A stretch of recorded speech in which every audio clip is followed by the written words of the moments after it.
The shadowing technique can be used to take your English from intermediate to advanced. But unfortunately, most of you guys are doing it completely wrong. In this video, I'll show you where you're most likely messing up and specifically how to fix it so you can improve your English speaking much faster. If you're new, welcome to ARC English. We help people go from intermediate to advanced English much faster by working smarter and not harder. Now, the first mistake that you're probably making when it comes to shadowing is misunderstanding the whole purpose of shadowing in the first place. And if you don't understand the whole point of the shadowing exercise in the first place, it's going to be very difficult for you to accurately measure your results. And of course, to fix this mistake, you need to find a way to use the shadowing technique much more intentionally. So the shadowing technique goes deeper than just listening and repeating randomly. Shadowing is really about training your intonation, your rhythm, your flow, your sound linking. It trains your pronunciation and it trains your confidence in real time. Without paying attention to these nuances when it comes to communicating in the English language, it's going to be very difficult for you to actually become an advanced English speaker. Because becoming an advanced English speaker is not just about knowing how to say fancy words that are really sophisticated and rarely used to the general public. Becoming an advanced English speaker and overall just an advanced communicator really comes down to how you can actually deliver what you're saying to and do it in a way that is simple enough for most, if not everybody, to really genuinely understand. Some of the best speakers in the world in the English language actually use an approach where they speak in much more simple terms and they speak more slowly, just so everyone can really grasp what they're saying, what they're explaining, or what they're teaching. So when you use the shadowing technique, it's really to develop your flow and your style of communication in English. And it's perfectly normal for you to actually have a different personality and a different style in English versus your personality and style in your native language, as cultural nuances and culture just tie in inevitably to the English language. And this leads to the second mistake that you're most likely making, which is you are using English material to shadow that does not correspond to your current level of English. Believe me, I've done this many times. Many language learners in general are guilty of this. But if you use media that is way too easy or way too hard, it's going to lead to very, very inefficient study sessions. And the way to fix this mistake is simply just through capable output, which comes down to the 80-20 principle. As mentioned before on this channel, the 80-20 principle simply just means that if you are able to communicate or articulate around 80% of the words that you're trying to shadow and maybe 20% you struggle with, that's a really good sweet spot for you to be practicing with. It means that you're practicing with media that is at your current level. Now, if you can articulate 100% of everything that you're shadowing effortlessly, then that means that the media is too easy. If you can only articulate and repeat around 50% or less of the media that you're shadowing, then that material is way too hard for you.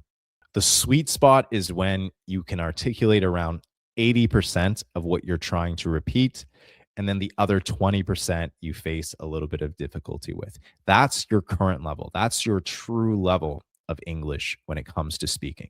This 80-20 rule can be applied to many different things. It applies both to listening and reading, and it applies to speaking and writing when it comes to using the shadowing technique.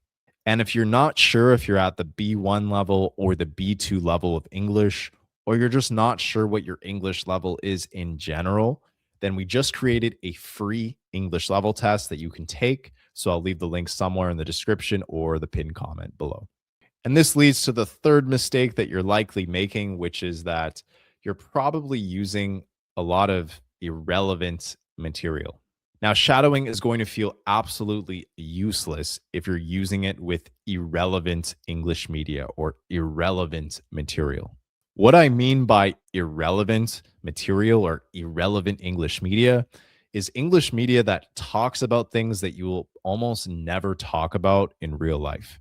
And lots of people disagree with me on this, but I will always say I would recommend using media that simulates real conversations like podcasts and interviews and things like that, as opposed to using media that involves dramatic TV shows, dramatic movies, or anime or stuff like that. Because the things that they talk about and the things that they say, and even the way that they deliver what they're saying, is just totally unrealistic to situations that you're going to come across in everyday life.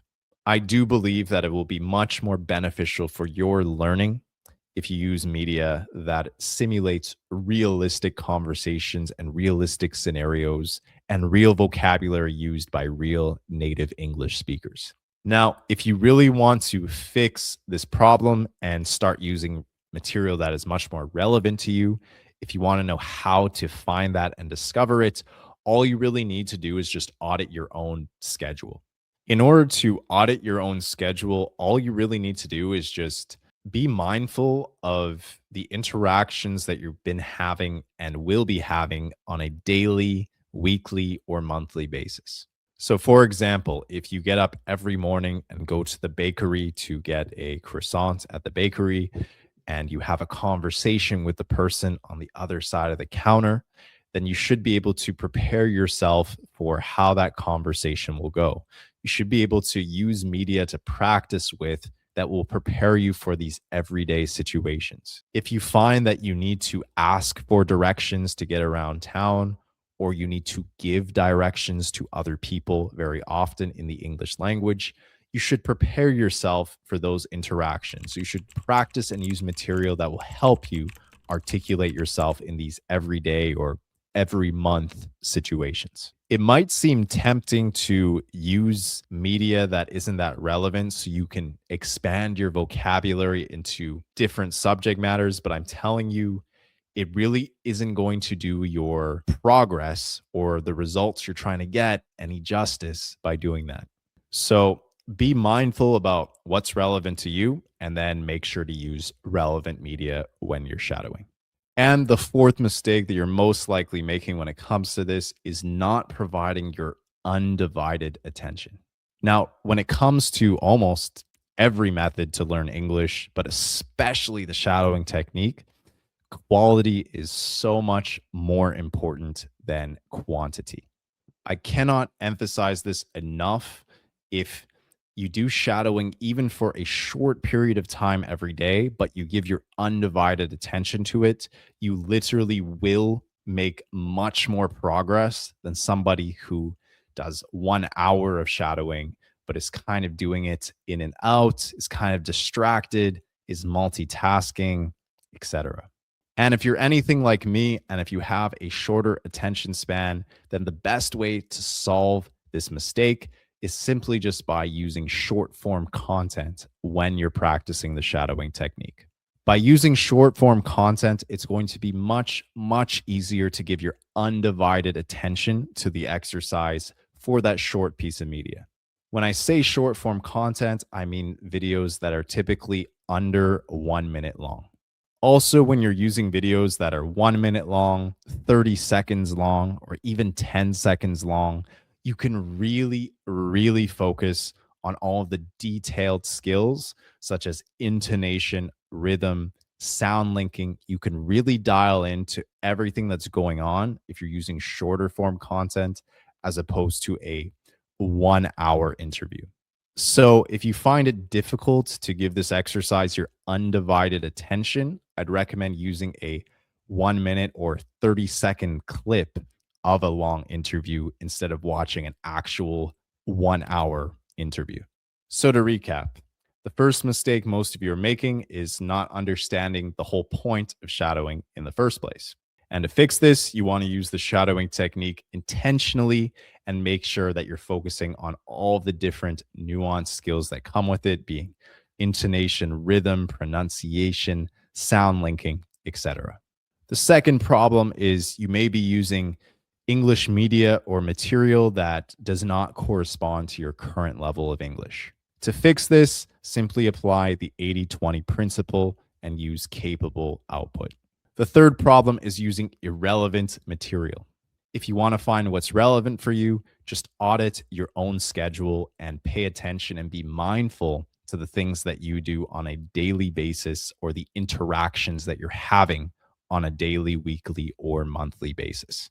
And then the final mistake is not giving your undivided attention to shadowing, maybe because you're using a piece of media that is just too long. And of course, to fix this, just use shorter form media when you're practicing and using the shadowing technique.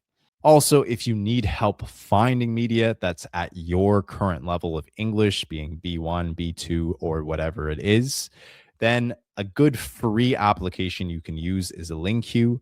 I've used this when I had to learn the French language. Simply put, you can get access to media that's at any level of English, and they have a very large library, so you can find stuff that interests you pretty easily. Now, if you found any part of this video useful at all, be sure to let me know simply by liking the video.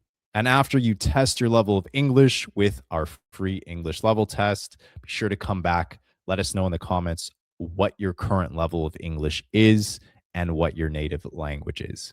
If you want to learn an easy 5-minute daily routine to put all of this into practice, be sure to watch the next video on the screen.